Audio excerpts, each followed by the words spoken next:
Where are you?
Help me.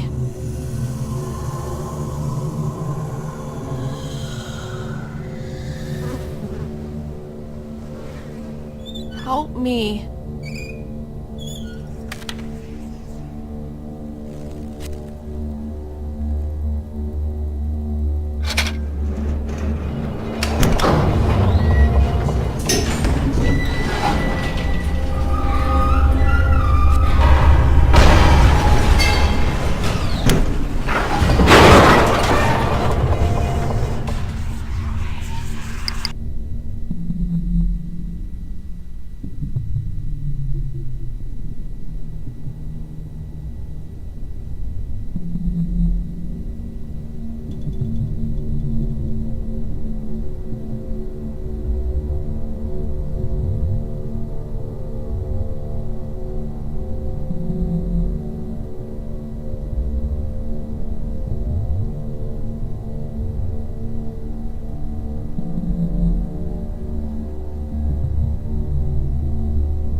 I'm lying awake and...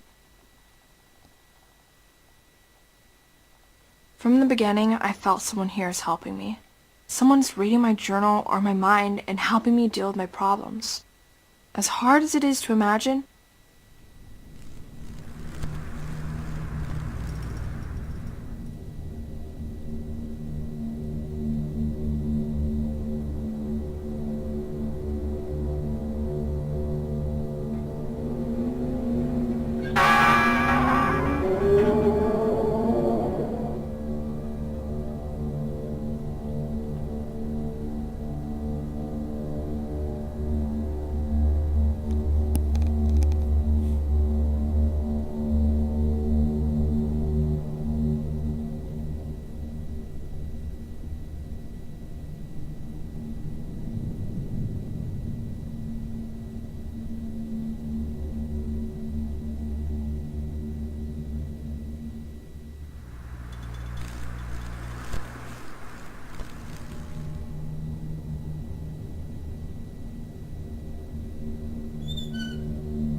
from the beginning, I felt someone here is helping me. Someone's reading my journal or my mind and helping me deal with my problems. As hard as it is to imagine, the Hat Man showed me my dad here trying to find me, trying to get me home. The thing I don't get is he was carrying my lucky cross. He could never have gotten to it even if he knew where it was. Maybe it's my turn to help him. Dad, if you're reading this, I'm lying awake in bed, my neck sore from sleeping on one pillow. I asked for another, but I need a doctor's order to have more than one. I'm once again a prisoner to my insomnia. I decided I might as well start writing things down like they asked. I'll get bonus points towards extra dessert, and something to do for now. I can hear the person in the next room snoring, people whispering, and the phone ringing at the nurse's station outside. I'm remembering the dream I had last night where a tall man in a hat came to my bedside and told me he would take me away soon. I'm making a mental note to mention it to the doctor later. Community group is over.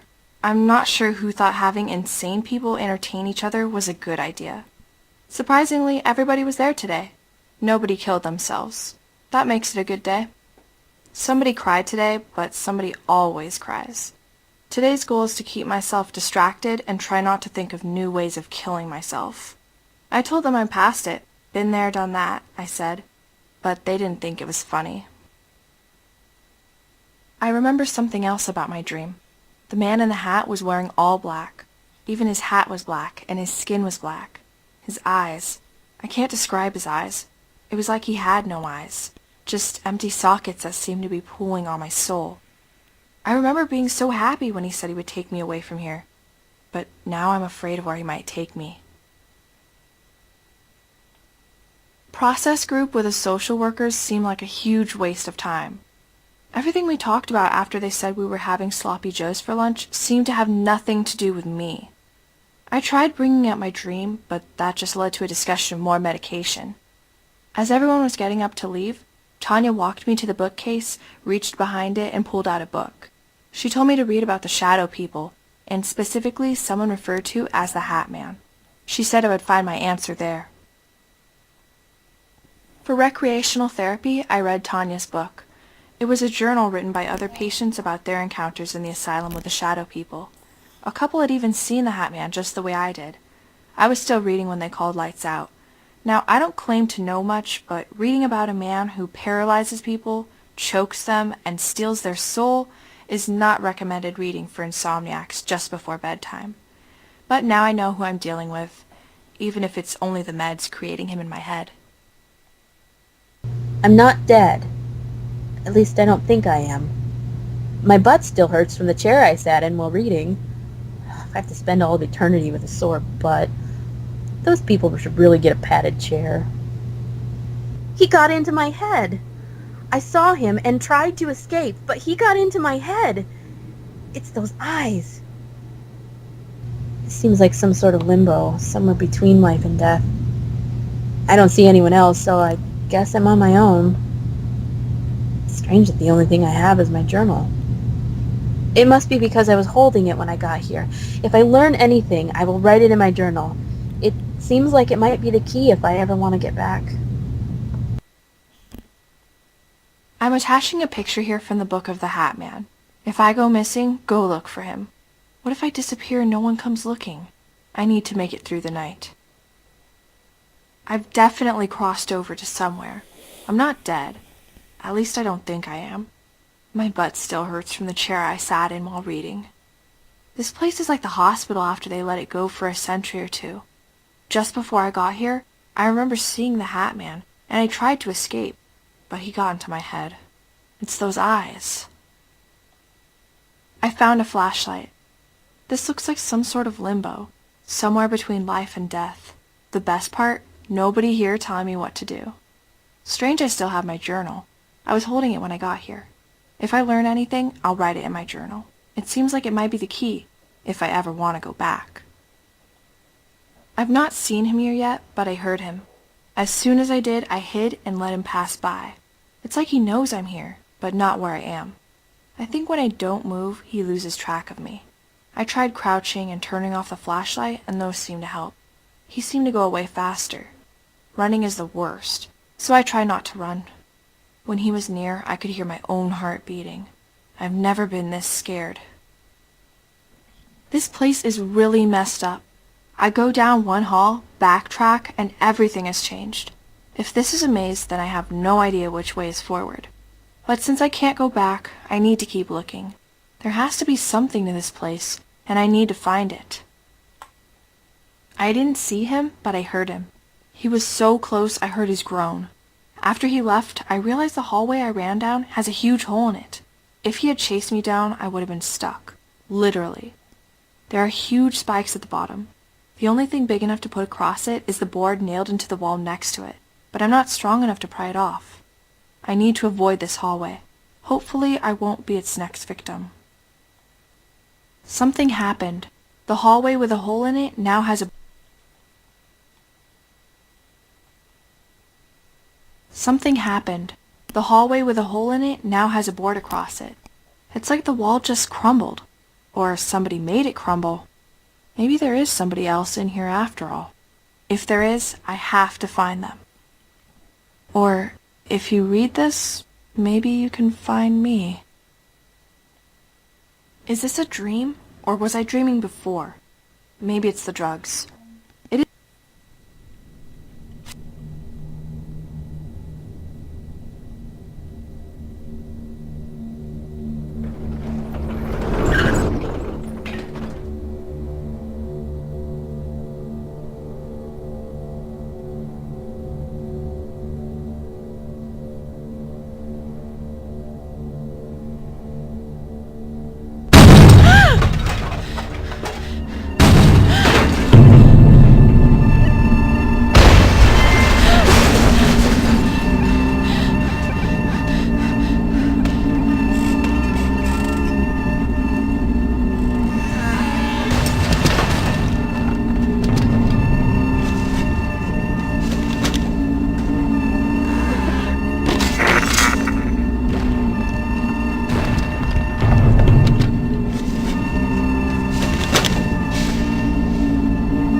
After getting back, the nurses said I slept for 2 days. No one is sure how long I was gone, but it's over. I still want to get out of the hospital, but my doctor says it's for all the good reasons he's been hoping for. I appreciate everyone more, and I can see all the little things so many people do to help me every day. Life is hard, but we're not here alone. Sometimes by helping others, I'm helping myself as well. Then we all win. I love you, Dad.